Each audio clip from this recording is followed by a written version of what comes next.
Good morning, good afternoon, or good evening, depending on your perspective on the world, and welcome to Trading Coaches Playbook. My name is Wendell, Chartered Market Technician, and I'm back with you again. It's been a few weeks here, and guess what? The bow tie is back, so I decided to break it out again. Actually, I don't know if you guys can see, but it's a bull and a bear on there. So I got the Wall Street, the bow tie, kind of suited for what we do here. So welcome everyone, and again, welcome back, and good to see everybody in the group here. So as people are still floating in. Before we get started, just need to remind everybody that neither Freedom Management Partners nor its personnel, registered broker dealers, or investment advisors. And we're going to take a look at a lot of different securities from an educational standpoint, not giving any personalized recommendations or telling you to buy, sell, or hold any particular security. And there's always risk involved with the markets. That's always going to be the case, no matter what we do to try to minimize the risk. You can never eliminate it. And Freedom Management Partners personnel are not subject to trading restrictions, so I can have a position in a security or initiate one at any time.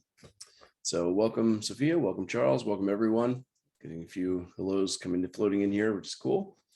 So before we get started, just to remind you, we've got a bunch of different workshops and free online workshops as well. Don't forget to join Rob every Monday on the Power Hour from noon to 1. And of course, every Friday, we do the Coaches Playbook. So it's myself, Ryan, and Tony, and a few others giving you a lot of great free education. And just so you know, it's also available on YouTube if you happen to miss any of these live workshops. We do put them on the YouTube channel for Wealth Builders HQ, so you can always catch the replay there. You know, if you like something that I go over today and you want to get more detail with it, obviously you can catch me in one of my classes, or you can go ahead and catch the review of the video on YouTube, which is kind of cool. So I'm usually involved in what's called the E-mini Think Tank.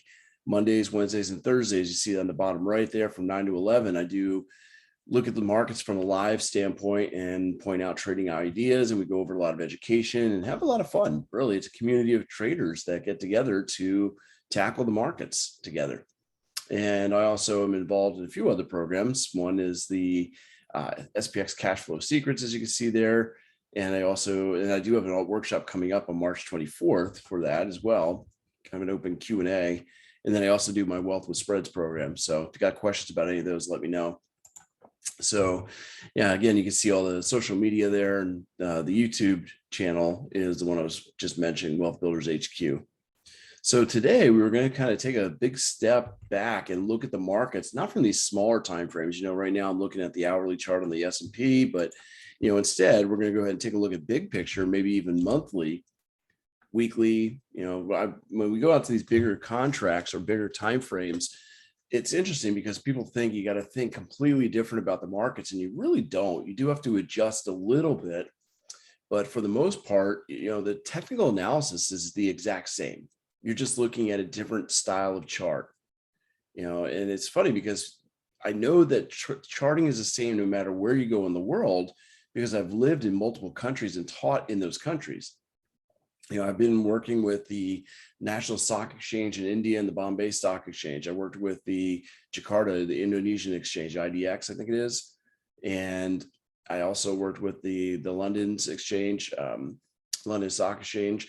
And when I taught in those countries and taught about those exchanges, again, it was using the exact same trading techniques that I was using on these US markets. There's really no difference.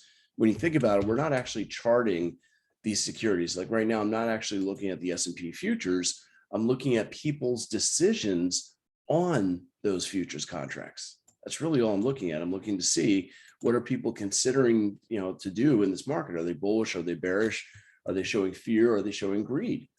So supply and demand, that all works no matter what it is we're looking at.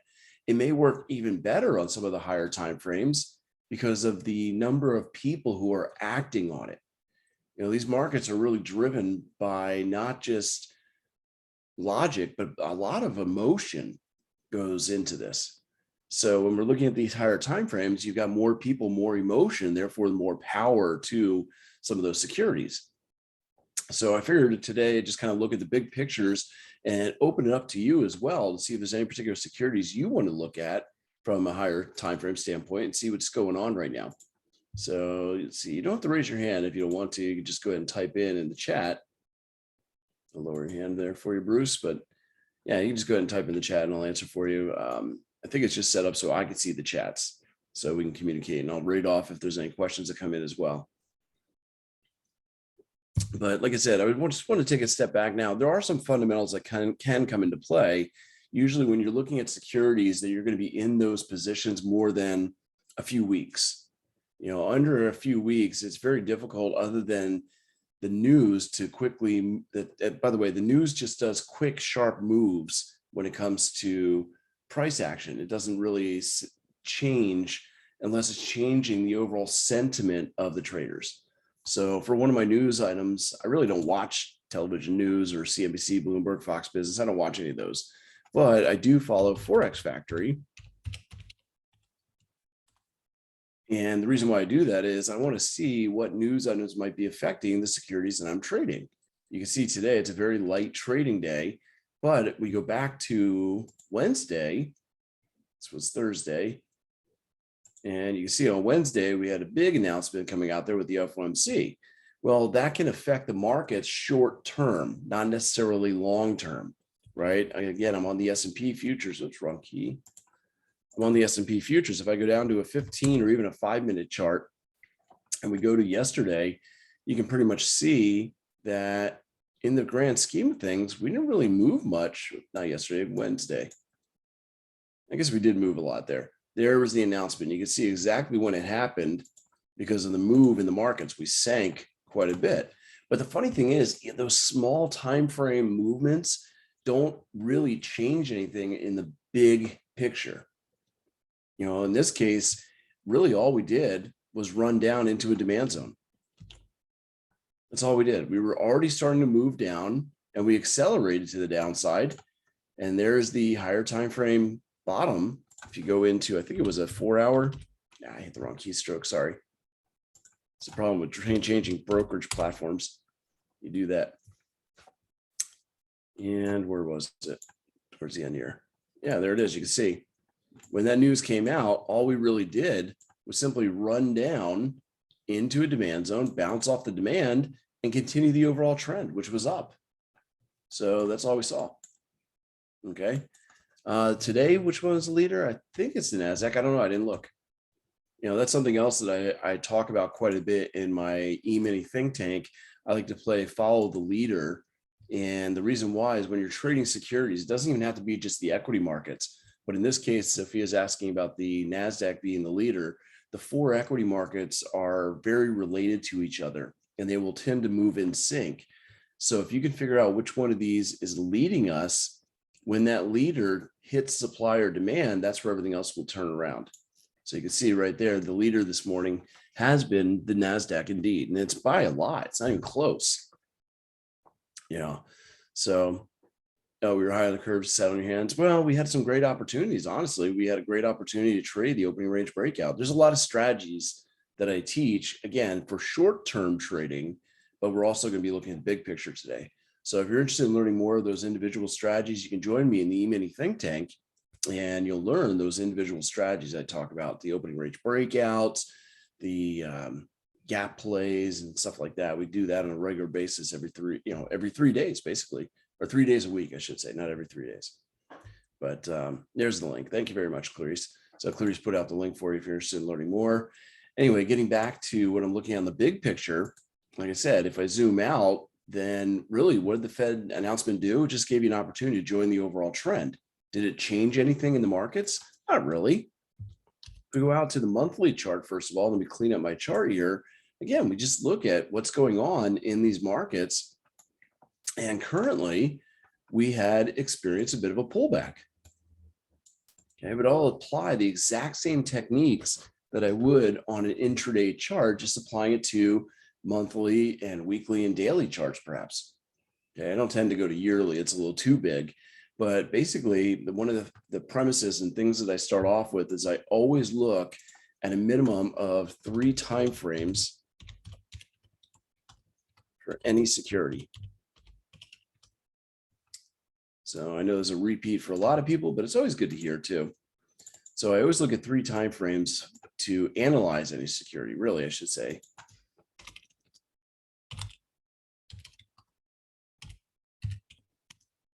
And the first time frame And we can work either down, from the high time frame down to lower, or we can work from the lower to the upper. Doesn't really matter as long as you do all three time frames. I tend to start off in my lower time frame, and the reason why is I want to make sure there are trade ideas that are going to be hit while I'm looking at the markets. So I call that my zone time frame, which is the lowest time frame. Well, I shouldn't say lowest, it's lower, because we sometimes do go to a smaller time frame to refine entries. And this lower time frame is to find supply and demand to enter trades.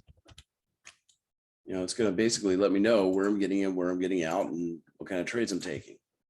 But, a demand zone could be used for a long entry, but could also be used for a short exit. So to determine which direction I'm going to be trading, I look at the trend time frame. And that trend time frame is kind of an intermediate time frame. And I use that to find the trend and the best direction to trade.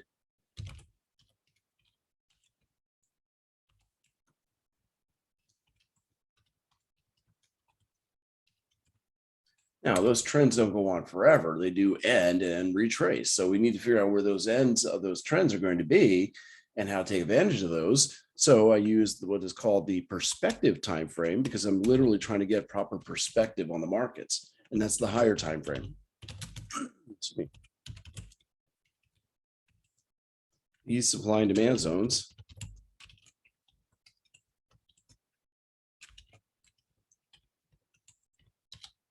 halt and reverse trends. So it kind of tells you where the trends are likely to stall out and change direction. So it gives you the opportunity to maximize your profits by holding on for the entire trend move, but also be aware of when the trend is going to change on you so you don't give back those profits or take too risky of a position. And I do this no matter what time frame it is that I'm trading on. It doesn't matter if it's on a small time frame where I'm doing intraday trades or even scalping, or if I'm looking at long-term investments in the markets.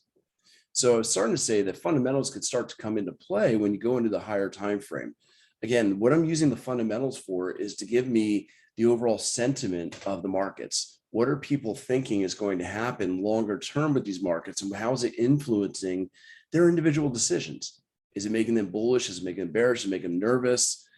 Everybody's been kind of waiting to see what's been going on with the Fed. Will they, won't they, right?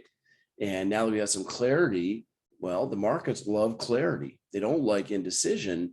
So we've been seeing nothing but buying pressure going on since the Fed announcement, because we've removed the veil and now can see clearly, or at least so far. But it may become murky in the future, but we got an idea of what the Fed has planned for us for a little while. And therefore people are feeling more confident and they're buying as well. Not to mention, this was going to happen anyway. We had a technical demand zone there, rally, base, and rally on the monthly chart. So you notice as we came into this monthly demand zone, we see nothing but buying pressure. And even the move down was predictable. Okay, what we see on that move was prices were moving up. So that's the peak right there, I believe. However, as we were rallying to the upside, we were losing momentum. I happen to use the RSI quite heavily. I've got one video, I think, in my own YouTube. So you can go out if you want to. And again, if you go to YouTube, I guess subscribe to it, should show. I've got the Wealth Builders HQ that you can go into, but I also have my own with a couple of videos. And if you go, yeah, there is Wealth Builders HQ. So as I was saying before, you can see there it is, like Fibonacci trading and so on. But if you were to type in Brandon Wendell RSI, you'll actually see that video. RSI is a trade filter. There's other things I use it for. So there's one I did, I guess, 6 years ago for FX Street. So there's a couple different ones out there, but you can learn a little bit more about some of the things that I do with that indicator. In this case, I'm using it as a momentum indicator. And it's common sense. When you lose momentum, you're more likely to change direction. But we never went bearish in the momentum. So all we did was lose a little bit of our bullish momentum. We fell back just a bit. That's all. And we fell back to a demand zone. I could probably measure other things here, such as the retracements, and see how much do we retrace. And we're somewhere in the neighborhood of 38.2%. It was kind of in between. It didn't really hold a Fibonacci level. You can see that that was our most recent impulse up and correction back down. Okay. How do I determine a demand zone? Great question. I'm not going to give out all the info here. Okay. This is a free workshop, but I'm looking for a pattern. And there's actually only 4 patterns I typically look for: rally-based rally, drop-based rally, rally-based drop, drop-based drop. And there are several steps. I'm pretty rigid when it comes to finding those zones, but really what I'm looking for, and believe it or not, actually, if you go back to the wealth builders, this might help you out as well to answer that question. Going to wealth builders, if you go to the playlist here, there is, oh, there we go. I think Clarice just put it up. I was going to say in the playlist under the Trading Coaches Playbook, there we go. There's a session I did on the zones, but they are literally leftover orders. So it's in here somewhere, but I guess that one that Clarice just put up must be the link there. But what they are an area where I identified a pattern from an institutional trader. Okay. Institutional traders, and I used to be one. I worked for a hedge fund for quite some time. I also worked for a brokerage, Lloyd Wade Securities. I was what they call agency desk operator. So when you're handling large order flow, you can't get filled all at once. You have to work the order by breaking it into smaller pieces. So what happens is when you're doing that type of order fill, you leave footprints in the markets. So the way I determine these demand zones or supply zones are certain patterns that are generally created by the price action from the institution. Say, for instance, right here, there's another area where prices had been moving in a nice upward trend and then paused and then rallied, right? We see that little pause in price action as we run out of steam. This is likely to have been where an institution was buying because we left the area pretty quickly with certain patterns that I see there.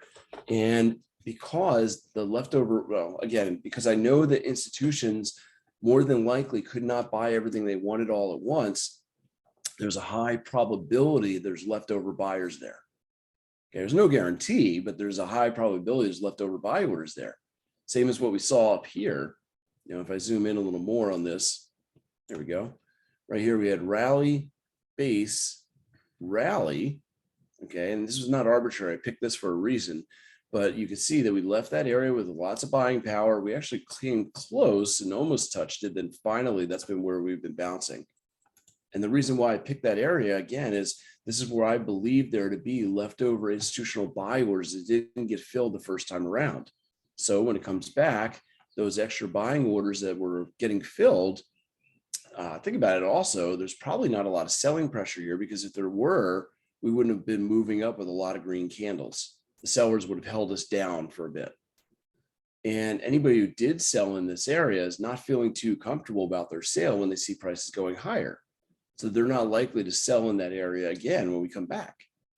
So that's all it is. I'm looking at where there's a vacuum, where there's a lack of selling pressure, and there's a lot of buyers. So it's basically order imbalance is what I'm looking for, to put it simply. So as of right now, we're starting our upward trend potentially on the weekly here of the S&P. The S&P. And we can measure that. I mentioned follow the leader. We can make sure, because the leader may not be the S&P. I take a look back and I see, okay, we bottomed out back here in March of 2020. We also had our most recent impulse, November of 2020. So on that comparison chart that I had just a little while ago, I can actually go to a monthly chart. You'll see where I'm going with this. Go to a monthly chart. There we go. And I go back to those dates. It was November of 2020, right? And March of 2020. So if I zero everything out there, we can see which is our leading market and who's taking us higher. And you can see it was the Russell at the time. Now notice the Russell put in a high, low, lower high, lower low in September of 2021. So because it was the leader and started giving up, That was a warning sign that the other markets, remember, they were following along with that Russell. If I bring this back up a little bit bigger here, so I can get it right. It's tricky. It was March of 2020. There we go. And you can see that the Russell was the leader up here and then starts to fall down. Think of that as a helium-filled balloon. And these are lead weights attached to that balloon. They're getting dragged to the upside. But when the balloon pops, those weights are going to be free to fall. So that warned that when we, especially right here, we actually made the lower low September of 2021. That was telling us that now we have no more support from that small cap market, and it's likely to cause the other markets to fall down soon. Didn't tell us exactly when, but it was soon, and they all started falling down. You can do the same measurement just in the last impulse. And you can see we actually, again, June started falling down in the Russell, and the NASDAQ took over as leader. When the NASDAQ leadership said, you know what, I've got enough, that balloon pops, now everything falls. And that was in January of this year. So we had a warning going way back to June of last year. And actually, if I go back to the Russell now, instead of looking at the S&P here, because it's not the leader. Here we are. I'm on the monthly chart of the Russell. I'll clean it up a little bit. And it wasn't that significant of a drop. You see, we just stopped going up for the most part. The other markets were continuing to accelerate. The Russell really wasn't. And right here in June, you can see the momentum was going in the opposite direction. We call that negative divergence, where prices are trying to make higher highs, but the indicator is diverging and going in the opposite direction. You can't time exactly when the turning point is going to happen, but you know it's going to happen soon. That's all. And sure enough, we started falling, right? And it took until January until we fell. We were going sideways for a while. You see the colors of the candles changed. After June, we started having red and green mixed. So couldn't get more than one green candle together. Now we can, because things are starting to bottom out. So the leader told us that we're getting weak. We go to the NASDAQ. And again, on the NASDAQ monthly chart, big picture here, you can see that we were also diverging. Remember, this took over leadership in June of 2021, but right there, we got weakness. Once again, it's because prices were trying to move up. The indicator was saying, nah, we don't have momentum to continue. And sure enough, it was actually on this candle was the warning sign, believe it or not. And the warning sign came right there, December of 2021. We're talking about the monthly chart. Okay, December 2021, if we can go back in time, this would be great to see, right? Because you would know, hey, January 2022 is going to be bearish. And the way the market told you was, for the most part, it put in a high right there. Oops. And then we followed with a lower high and a lower low right there. So once you make a lower high and a lower low, now this doesn't necessarily change the overall trend because you're looking for pivot areas to really be telling you the trend, but that's telling us that prices are going to pull back, that the divergence is finally going to help us retreat back to some normal prices. Where will it retreat to? Well, we can use a couple of tools for that. One would be Fibonacci. Measure out the acceleration to the highs on the previous impulse and see where the retracement values are. Probably the more important piece, or the better, more accurate piece, I should say, is simply look for demand.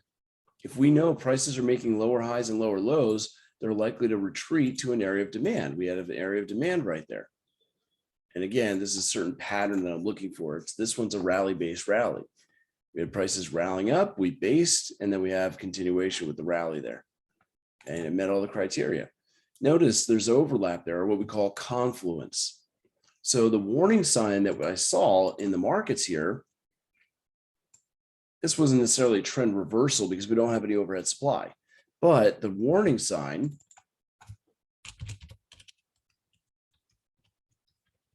was negative divergence,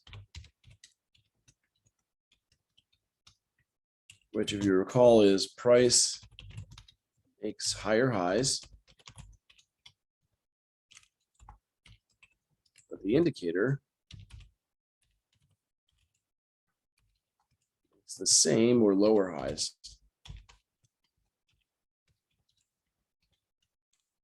Okay, it's just basically showing that momentum is weak.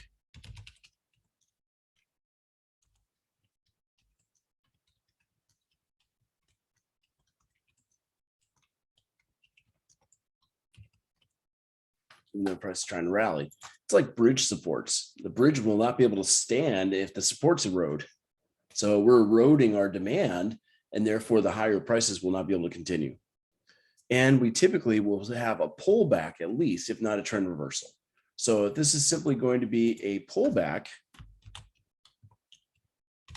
when that occurs, the targets are either one, a retracement level, or, and I did I think I did something on Fibonacci's as well in one of these Trading Coaches Playbooks. So you can look at the video of that as well in the lessons or in the YouTube if you want. So I think it's there. Anyway, so number one, retracement level, or number two, demand in this case. And the same would be true if we're in a downward trend. We'd be looking for the retracement upwards, would just be the opposite here. So as we go forward, you can see we have retraced and bounced off the demand initially up the top there, went a little deeper in the zone and are now starting to find more footing. We're not out of the woods yet. How do I know we're done with this retracement? Because we could break this demand zone. It's not likely, but it's possible. Okay. Actually, it's definitely possible. And the reason why I know it's possible is anything can happen. So how do I know if we're done retracing? Well, unfortunately, on the monthly chart, it's going to take a while. Okay. So to know,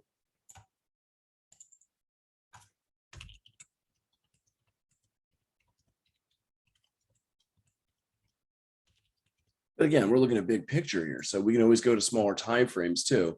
To know the retracement is finished, you basically need, oops.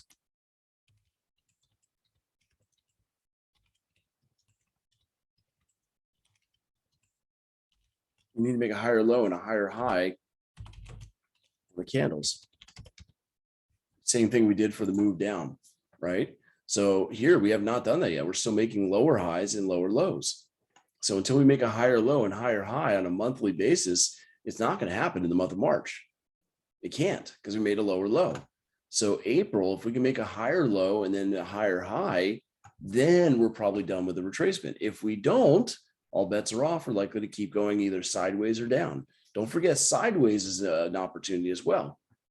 That's a great thing to say, Sophia. She said, don't bring an idea to the market. Let the market tell you what to do. Yeah, we don't invent, we discover. Exactly. And that's hard because, we don't want to be wrong, especially me. I'm putting this stuff out to thousands of people in my Twitter accounts and everything else. You can follow me on Twitter if you're not already, if you like, at TraderBDub.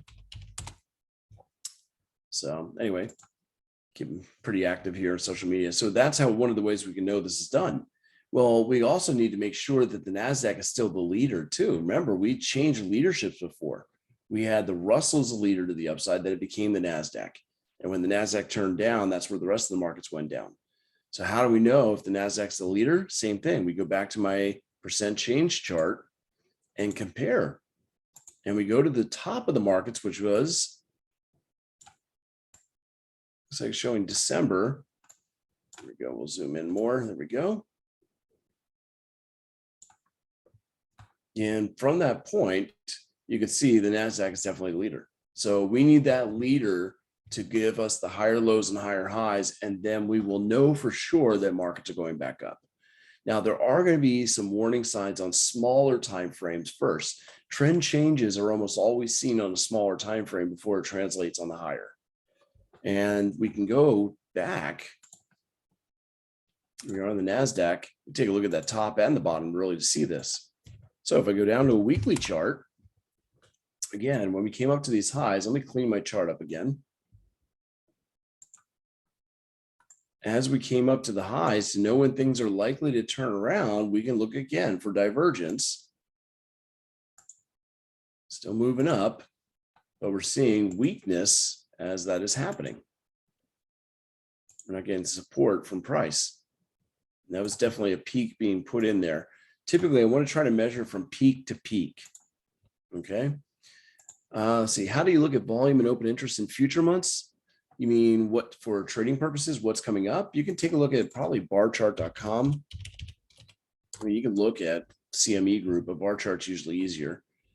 On the home page here under futures, that tab at the top says futures market overview. And that'll tell me, if I go to full list, it'll give me a better picture. Oh, does it tell me what the institutions are doing? Not necessarily. No. I can show you a way that you can look to see what the institutions are doing though. Anyway, so if we go to equity markets, indices, there we are. There you can see how much volume is in each contract, but that doesn't really help me to see what, who's doing what. Now your question is, okay, how do I tell what the institutions are doing? How do I know if they're net buyers or sellers of a contract, right? Is that what you're trying to ask? There is a report that you can use called the Commitment of Traders Report, or COT. Now, it depends on the brokerage you're dealing with. I don't think this charting package has that. Let me just check indicators. Oops, no. The beige book? No, the beige book's just a Fed report. COT, there we go. Oh, these are community scripts that somebody wrote. So I'm not sure there's one built in. Nope. Commitment of Traders. Yeah, I've never tried any of these, so I got to be careful. But if you go to the Commitment of Traders, sometimes you can actually download indicators. And I don't want to download any of these. I don't know anything about them yet. Another way of doing it is, well, there's a couple of ways of doing it. One is bar chart. That's the easiest. TradeStation actually has it built in. But if I go to bar chart, again, under futures, we can go to Commitment of Traders. There it is at the top. Okay. So specifically, if I want to know, are the professionals buying the NASDAQ or are they selling the NASDAQ? That question can be answered by the COT report. This is only available typically for weekly charts. So this is good for higher time frames like we're talking about. So if I go into these reports, I go to indices, there it is, NASDAQ 100 E-mini. And now it brings up 3 years worth of data. And let's see, there it is at the bottom, COT report. Now, I may have to zoom in to get better information here, but what happens is on the top one, I think it is, yeah, you've got commercials in red. Now, commercials are people who are actually using, it's normally commodities. So it'd be, say for instance, if we're dealing with coffee, that would be Starbucks or coffee farmers. They're producers or users. Non-commercials are large speculators. Those are the big traders, the institutions you're asking about. And then small speculators are people like us. Well, typically you want to follow the smart money, which is the non-commercials. What happens is the speculators, I'm sorry, the commercials are hedging. Okay, and if you're not familiar, wrong page, sorry, keep doing that. God, I got so many things open right now. Anyway, hedging. Come on, there we are. Is basically using financial contract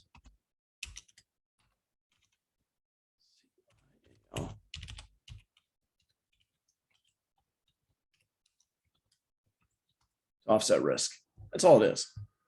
So if you need to buy a certain product, you can use the futures and short the futures to offset risk. You cover yourself. Basically, any gains or losses you have in real life can be offset by a financial contract. We don't typically do that. What we do, and what the big professionals typically do, is what's called speculating. And speculation is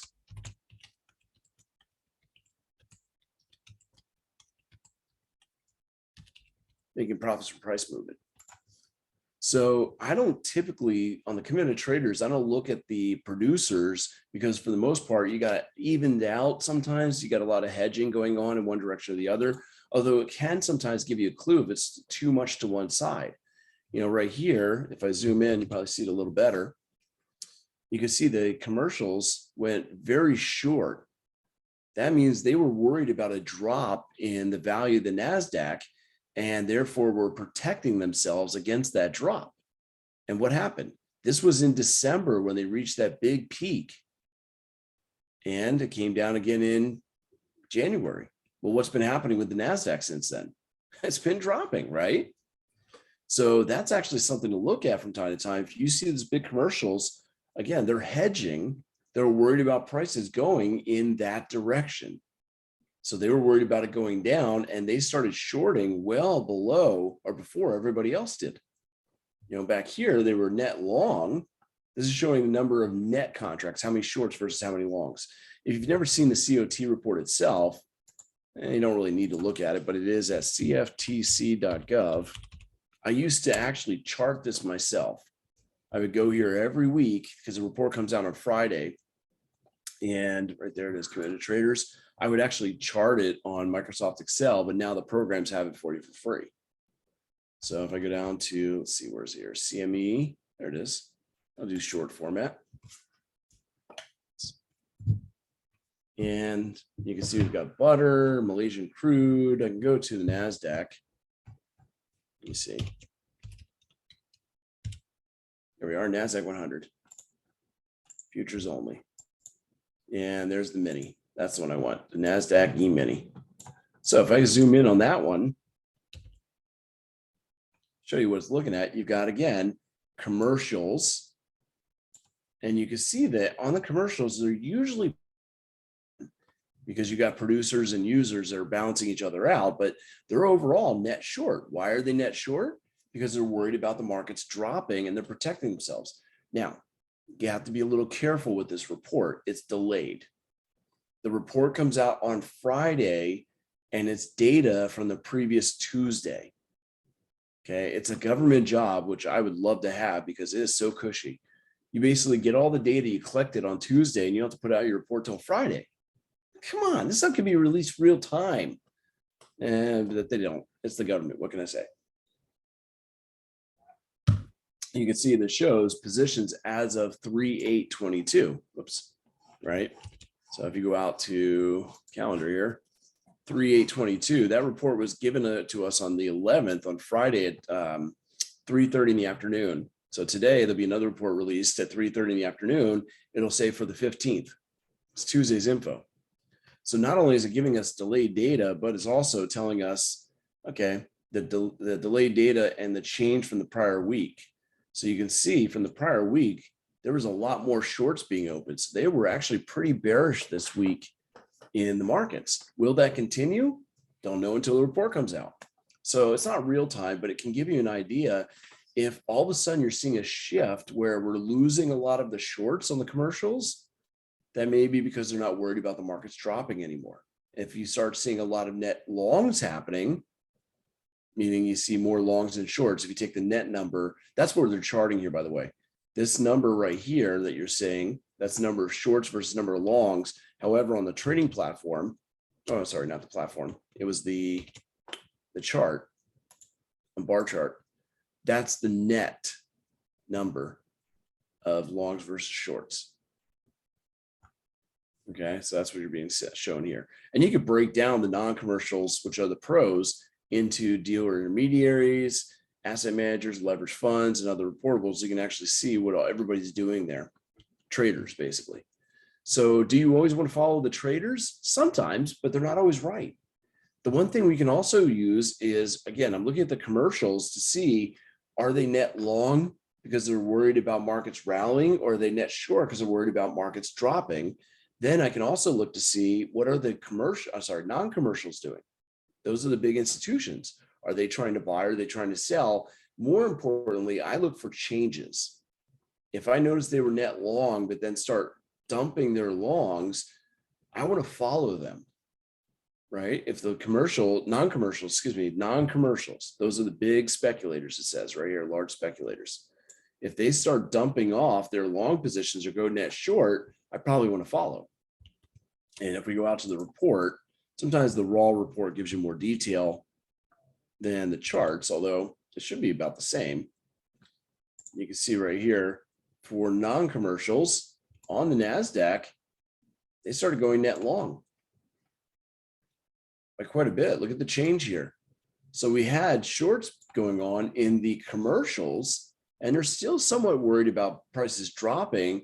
But the pros, the big speculative traders started seeing that the markets are getting ready to rally again, potentially, and they started going long. So I'd probably try to follow them. So you got to kind of figure out by watching these COTs after a while, each security is a little different. Based on that, which should you really follow? Should you be following the big non-commercials or should you be following the commercials? And you'll start to find patterns over time, but each one's a little bit different. So this is on the CME, and these are the indexes. But what if we go to something like corn? I'm on the wrong report, I think. Let's see. Is this CBOT? Anyway, you got different reports there. There's wheat. Yeah, there's corn. So right here is corn. I can look to see, okay, who is leading us in corn and which direction are they going? And also, here's another little tip with this. Typically, if you see the non-commercials, the big pros going in an opposite direction from the non-reportables, keep in mind, those are the small traders like us. And they usually call it dumb money. And then the pros are smart money, right? Well, take a look at this right now. You can see that corn, the small traders are net long, aren't they? I'm sorry, net short, my bad. They're trying to pick the top and go short. There's 40,000 more contracts short than there are long. But look at the commercials, or non-commercials, excuse me, I said that wrong, non-commercials. They're net long, not even close. It's a huge difference. 500,000 versus 60,000 short. And they're increasing their longs by 25,000 or more. So which way would you rather go? Would you rather go with the small traders trying to pick a top in corn thinking it's going to drop, or would you rather go with the professionals who are buying right now? And obviously over the last week, if we take a look to see what has corn been doing, I did that again, wrong page.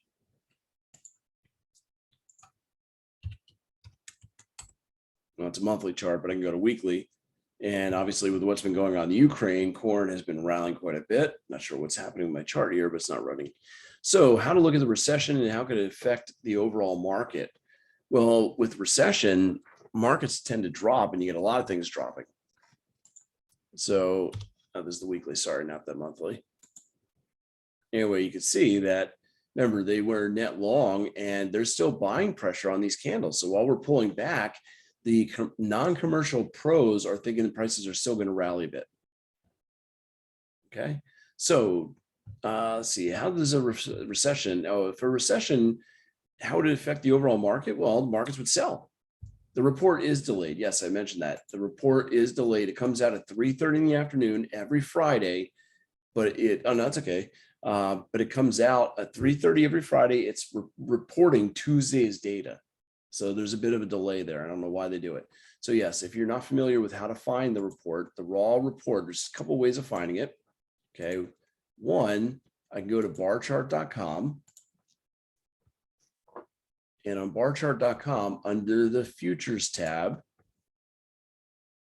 you've got the committed traders right there. And it's nice because they'll chart it for you for free. TradeStation has it built in too. If you do weekly charts, you can bring it in as an indicator. Now, if you want the raw data, you can go into cftc.gov. That's the government website, .gov. Okay. And you can go to commitment of traders under market data and economic analysis right there. And then you would go down. I usually look at the short report. You don't need to see the long report. If you want to, you can. You can play around with them, see the different ones. You get the CME, the Minneapolis Grain Exchange, the CBOT, the NYMEX. You can pull out the report for whatever security it is you're trading. just keep in mind what platform or what market it's on. If you're not sure which exchange it's on, bar chart helps you with that too. If you go back to bar chart and go to contract specifications, say for instance, I go to the grains, and on corn, you can see here's corn. The first one, it says exchange CBOT. Okay, so if I wanted to see corn, I go down to the reports, and you see they're dated March 8th. So again, that's last Friday, but they're Tuesday's data. And you can go by the sectors, agriculture, petroleum, nat gas, or so on, or you can go by under legacy reports, the exchange. So CBOT, long format, that's where I found the corn. And wheat, mini soy, soybeans, soy oil, bonds, all that stuff. So yeah, that's something you can look at. It's only once a week. It's Friday afternoon, basically. So does the conference board LEI index give good indications for recessions? I don't know. I mean, technically a recession is 2 negative quarters of GDP growth. What does legacy mean? I don't know. I just know that's what they have it under. So that's all. I don't have all the answers. I'll let you know if I don't know something. But yeah, the CFTC, that's where you get that report. And like I said, if you go to bar chart, you can actually see these reports under futures, committed traders. So crude oil has obviously been moving a lot, right? We can go to crude oil and see what the reports look like there. And if I go to CFTC, crude oil would be under NYMEX right there. And under short format, I should be able to see crude oil somewhere. New York Harbor. I'll just do this search. Crude. West Texas Intermediate Financial Crude Oil. So looking at that report currently, you can see that the commercials are net short. So that means that they're making money by producing and selling, and they're worried about prices dropping. Is that likely to happen? Maybe, maybe not. Remember, they just sometimes just hedge themselves, not because they're actually expecting the market to drop, but just because of the fear of that possibly happening and locking in prices. Now we take a look at the non-reportables, and they're net long right now. And the commercials are also net long. Commercials are the hedgers. Yes, commercials are the big, in this case for crude oil, it'd be like ExxonMobil, Chevron, BP. And then non-commercials are the big institutions like JP Morgan Chase, Berkshire Hathaway, the big trading organizations that are trying to make money. Yep, that's what it is. So like I said, it's not perfect, but this is giving us an idea that, okay, the commercials are net long. They're hedging against a drop in the markets, not necessarily the meaning that it's going to drop, but they're worried about it a little. And overall, the pros are 2-to-1 on the long side, right? 68,000 contracts long, but they are getting out of some of their longs. Now we can hedge too. Okay, there's other ways of trading in the markets. You can see there's a third category here along with the longs and shorts called spreads. If I go back to the long format, let's get into that real quick. Where's the long format here? There it is. Oh yeah. So when you go to the crude oil again, oops, let's Control F, spreads. No, I went crude. There it is. Oh. So you'll notice, they only show one on this one, just the one group spreading. Thought they'd show more. But anyway, you can see spreading going on there. In some securities, there's a lot of spreading happening. Spreads, if you're not familiar, that's something else that I deal with quite a bit in the markets. It's when you buy and sell a futures contract at the same time. Could be the same security, different months, or it could be related securities and same month. The reason why spreading is done is to reduce risk, reduce cost of carry, and give you higher probabilities for success. And the program that I run called Wealth with Spreads is doing very, very well. I think, let's see, I have my March. I was actually working on my trades for this week. So let me zoom out of this and bring this over. Let's bring in February's. You can see I was starting to work on some of the trade ideas for this month. And let me bring up the February contracts or markets. Wrong button. February. Sorry, that's something else I'm working on. Spreads can be a popular strategy. Spreads can be done for any type of security. And again, the reason why is you can reduce risk. Okay, so for instance, this was the tracking for February. Okay, and when you take a look at some of the trades that are going on here, let me show you the margins that are there. Okay, and you can see that gasoline versus crude oil right there is a spread. The margin on that is $1,988. That's an overnight margin. Okay, and you can see that overall spreading can be done for some pretty good profits. This was the trade tracking for the month of February. With all the trades, we had 11 winners, 1 loser, 7 no entries. We did pretty well. And I don't like that I had some big losses there. $700 is a lot bigger than I normally want, but because my win percentage was so high, we did well for the month. So if you take a look, actually, I've got this open right now. Go to my Trade Pro Trinity and bring this up.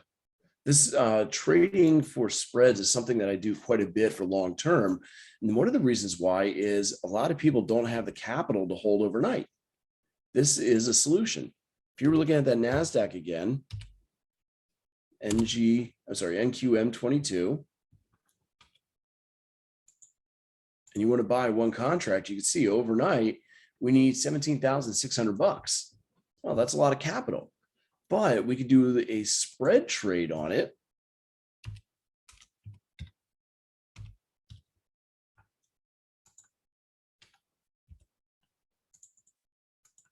And now the margin goes down $990. Crazy. It's really ridiculously cheap. That's almost cheaper than holding a micro overnight. So the reason why that happens, let me go back and show you what it is. If I go back to my charts here, I went past it. Like I said, I got too many things open here. So again, if we look at the NASDAQ long-term, NQM 2022, on the weekly chart of the NASDAQ, and we have that big rally going on right now, right? So we've had this big drop since January, pretty much the whole year we've been moving down.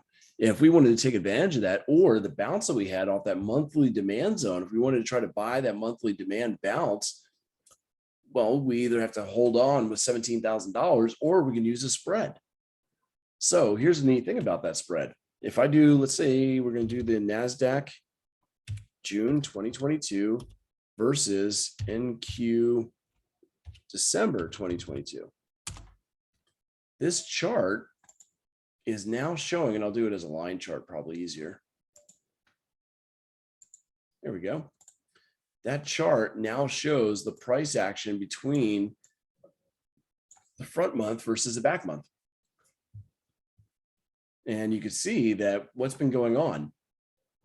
The front month will move further and faster than the back month typically. Why? Because there's a heck of a lot more volume. This chart is all it's doing is showing you the price action between the NQ June minus the price of NQ December. That's all it is showing you. So if you take the price of whatever the June contract is, subtract the December contract, they're separated by about 88 points.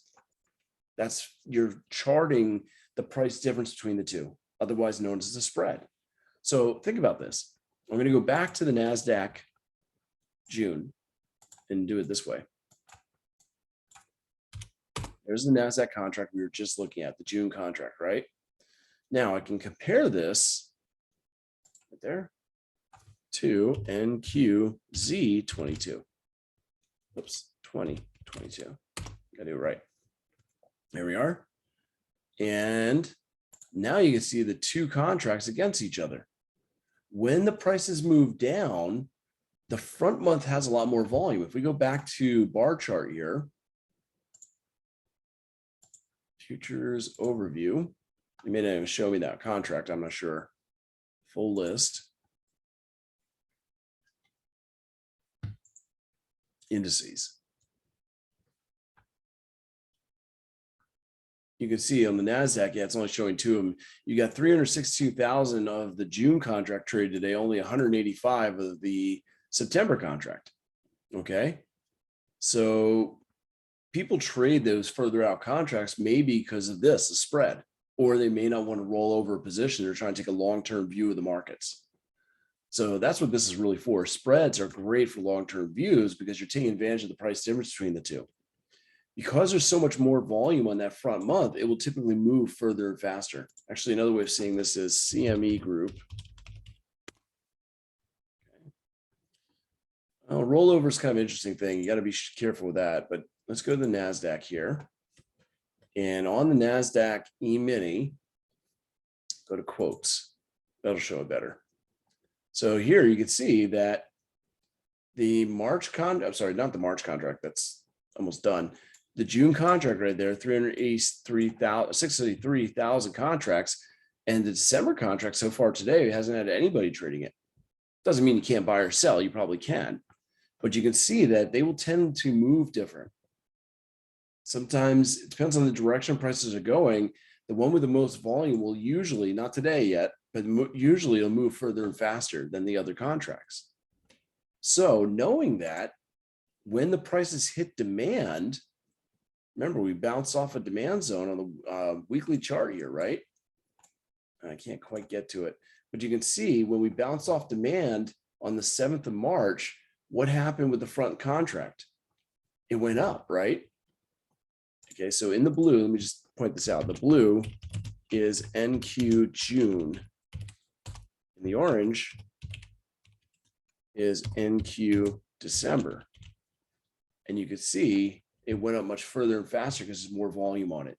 That's what spreads take advantage of. So if you know the markets are likely to move up, you buy the June contract, sell the December contract. When they move apart, you profit. Now, how can they move apart? They can move apart if they both go up, but the front month goes up faster. They could also go up or separate if they go sideways. So even if we don't get a lot of movement, but they separate, you can still win.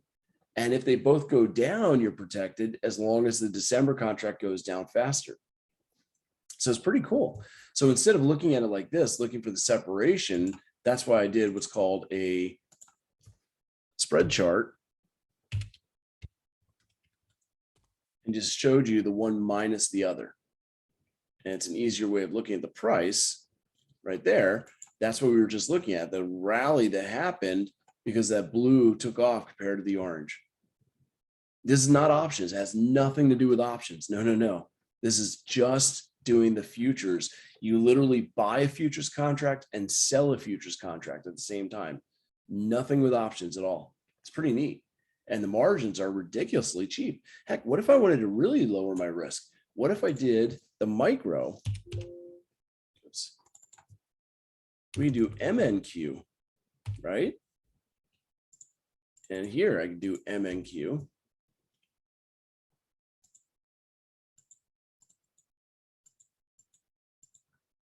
And it's only $99 to hold those two overnight. So basically, if we had bought in here, that's about -27, and we rallied up to, we'll call it 93. Okay, so basically what has happened here is 93 plus 27. What happened there? 93 plus 27. We moved 120 points. Okay, so what I'm saying on this is if we had bought in here at roughly -27 is what I'm saying, the price difference between those two.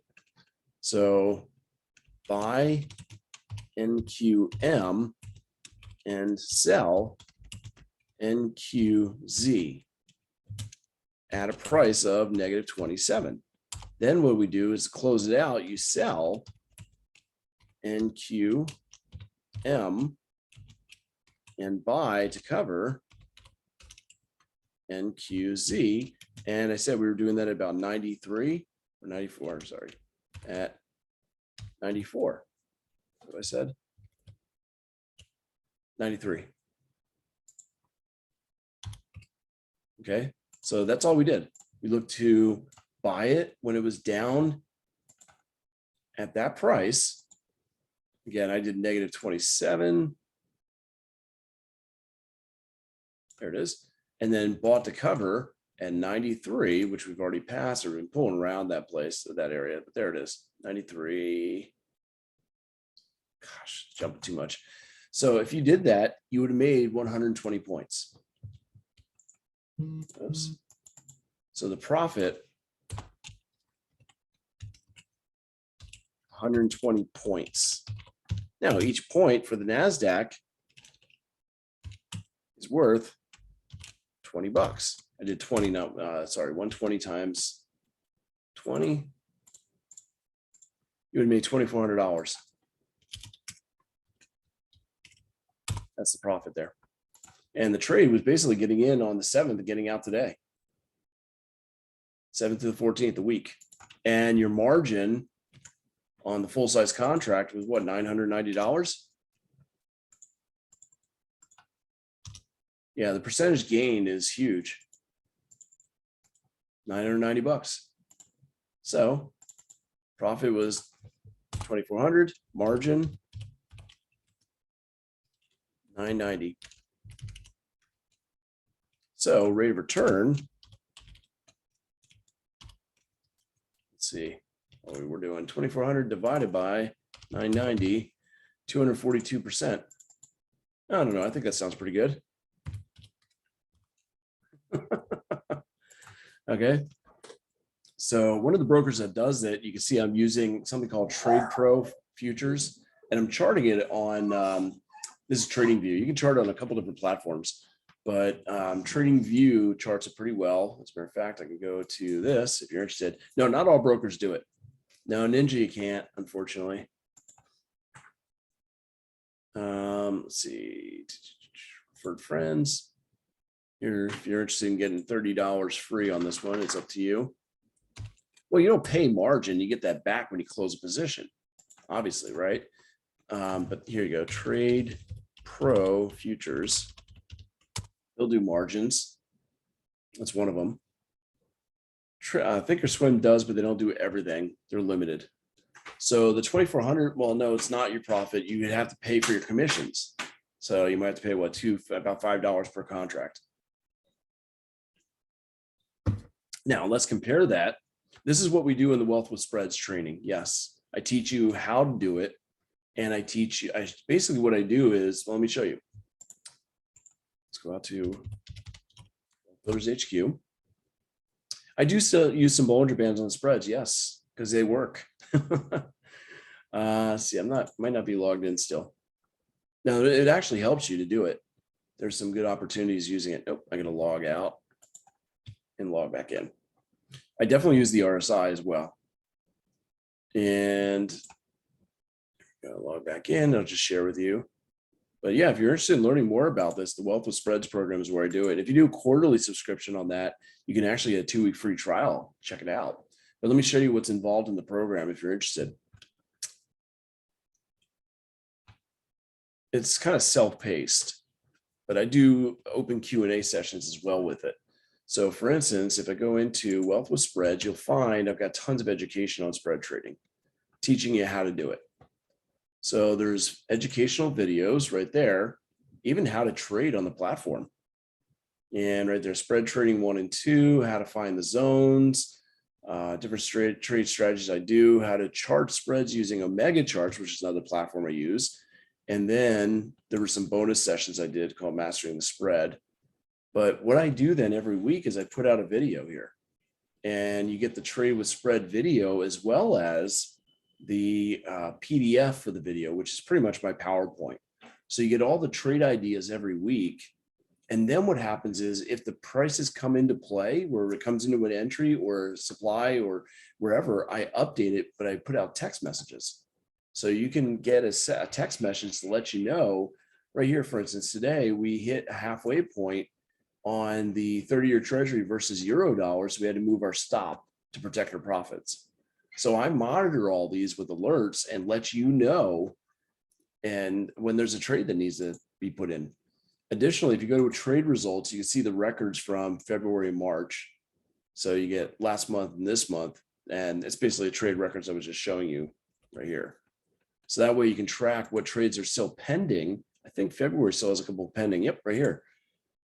So right now we're in on this one, which is the LEM, June versus the December for live cattle.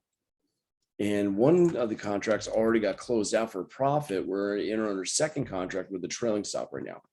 So if I go to my Omega charts, that's what I chart them on. This platform is pretty cool too. As I was saying, I was building my charts right now. So let's see, that was the LEM. Where are you? Is it LEM, LEQ, or Z? There's two of them. Z. Okay. LEM, LEZ is right here. Gap trading stats? No, this is what's called spread trading. Yeah, it is a lot of time. I usually spend my Friday doing all this updating, and then the alerts just let me know when to put in the alert. That's all. But no, it doesn't take me long. I usually find about 4 to 8 trade ideas on a Friday, put together the video. The video gets posted by Saturday morning. And then during the week from Sunday onwards, you just get text alerts when it's time to put on the trades. So right now, this one we got in on this day. If I go, let's see, that was 222 for the entry, wasn't it? Right there. You can see the entry was, or the trade was put out on the 20th of February. We're supposed to go short on the 21st or the upper Bollinger Band. I even tell you where to put your entry. And you'll notice in the red, it shows you what your risk is per contract and your reward per contract. And I even tell you what the margin is going to be. So for $770 on that trade right there, basically the entry was right on the 21st as expected at negative 13.075. We got out already on one contract and made $2,100 on that. Just on one contract, $770. Robot Brandon. Yeah, I get pretty busy. And that was target 1. So now target 2, we're still in. And the stop has been adjusted to, well, we're at 11.9 right now for the stop. I'm using these moving averages as a trailing stop. So hopefully we get the target 2, but if we don't, target 2 is down here. You can see we came close. As a matter of fact, I don't know why that line got erased, but it's pulling back. So unfortunately it may get stopped out, but it'll get stopped out for a profit because the entry was way up here. And that's just one trade. You know, I do that. That's called an intra-market spread, where we bought and sold live cattle. We also have some intermarket spreads. Let me show you one of those. I'll go to the current month. There it is, March. And right now, these are the ones I'm tracking and have alerts on. Oops, it's coming up. I haven't finished those yet. I find the trades on Friday because Sunday is the beginning of the week to put out all the trades. So I do it on Friday, put the video on Saturday so everybody can review it before Sundays when the chaos begins, the market starts again. So it's just every week I find new ones. That's all. I found that that was the best time to do it when the markets get, you know, when markets are closing for the weekend. Nothing's going to change until Sunday, right? So I know that. For instance, right here, this is an intermarket spread with the British pound versus Canadian dollar. It's on a 4-hour chart. I'm actually looking for a Bollinger Band close, believe it or not. So where's that one? That's the, yeah. Oh, there is pound versus Canadian dollar. Is that what I said it was? Pound versus loonie. Yep. So right here, you can see we're looking at the Bollinger Bands. I'm looking to go short, and this one's just not happening. It's not rallying up. You can see sometimes in a bearish trend, you'll actually go to the upper band and then slam down, and that's what I'm waiting for. It's just not happening. So I might have to abandon that trade because it doesn't look like entry is going to be possible. And it's just too bearish. But, you know, every now and then we find some really good opportunities. And some of the margins are higher, some of them are lower. It just depends on what it is we're looking at. Okay. So do I offer guidance as far as entries and exits? Yeah. Yeah. So basically, you know, in the video, I record the video showing you, oh, here, I'll show you what it looks like. That's what the video would look like, is go through these PowerPoints and I explain the trade ideas, break them down into what we're seeing, where we get in, where we get out. And I look at it from 3 different standpoints. I do it from, I create these spread charts on something called Season Algo and show you the last 5 and 15 years history of it. I go over even the last 30 years in this case. And then I put in the trade idea with this is the whole zone identified and everything. This was on soy versus corn. So I identify where to get in, where to get out for profit, and where to get out for loss. And everything's identified, how much risk you would have. Then if prices ever hit the demand zone, you'll get a text message when they're hitting to let you know, hey, it's time to get in. And if it hits a stop, I'll let you know, or if it hits your targets or it need to adjust to a trailing stop, I let everybody know. And I've even got videos on how to use the Trade Pro, and get in and out. So anyway, that's the program. So that's kind of looking at the markets from a bigger standpoint. Like I said, spread trading, the majority of the trades are in for several days to several weeks. You can see we've got entries March 11th, getting out April 9th, or some of them might even be longer. Let's see, this month wasn't that long. Yeah, March 17th, getting out on May 16th. So it just varies depending on, what kind of trades we're looking at, but most of them are designed for higher time frames and longer term trading. So anyway, I got to get going. It's actually after 1 o'clock. So just kind of went on a little side trip there to talk about the spreads and the different way of looking at markets from a bigger perspective, which I thought is kind of cool. And hopefully you enjoyed that as well. So if you got any questions, feel free to, catch me, message here, support at wealthbuildershq.com. And I'd love to see you join one of the programs if you're really interested in learning more about spreads. As I said before, there's a 2-week free trial if you do the quarterly subscription as well. So I want to thank everybody for being here. And until next time, trade safe, trade well, and take care, everybody. And you have a great weekend too. Thank you.